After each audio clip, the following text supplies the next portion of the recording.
صلي على الحبيب قلبك يطيب. هتقدري تعمليها بكوبايه دقيق واحده، انا عملتها ب3 كوبايات من الدقيق.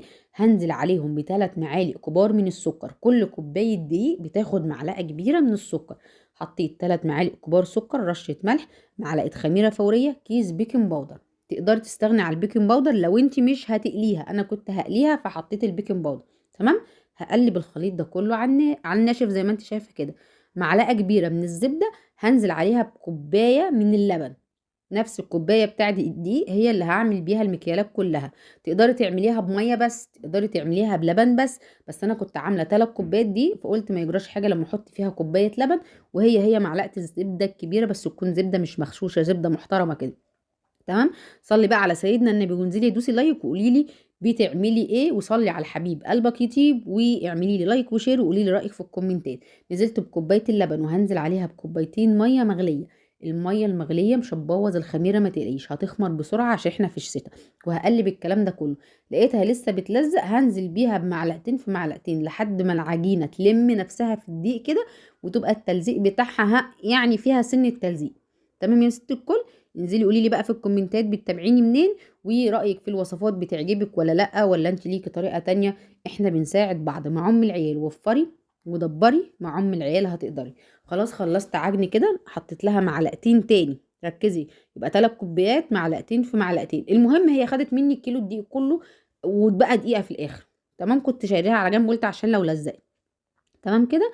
هعجنها. العجين مش هتاخد اكتر من مش اقل من 10 دقايق. 10 دقايق 12 دقيقة. اخدمي العجينة كويس. كل ما خدمتي العجينة، كل ما في الاخر هتاخدي نتيجة كويسة هتعجبك في الاخر.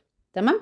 انا خلصت العجن، وهبدأ انا احطها في الطبق تخمر فيه. لقيت الطبق صغير، رجعتها في الطبق الكبير. هحط عليه فوطة واسيبها في الفرن مطفي. العجينة سخنة، عشان معجونة بمية سخنة هتخمر معاكي في نص ساعة. تمام كده. اللهم بارك. بعد نص ساعة بصي طلعت ناعمة وهشة وجميلة، وزادت حجمها الضعف. قسمتها على جزئين. أول جزء ده أنا هعمل بيه مقليات. هقلي الجزء ده. جربيها في القلي هتبقى حلوة جدا.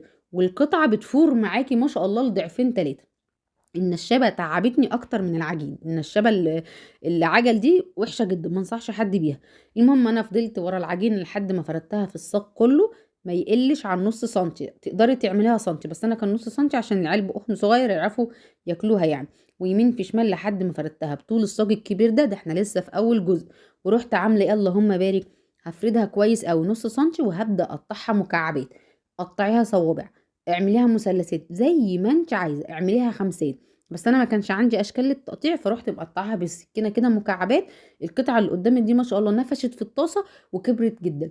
الجزء التاني بقى انا كده ده تاني جزء، وفي جزء تالت انا شلته اهو.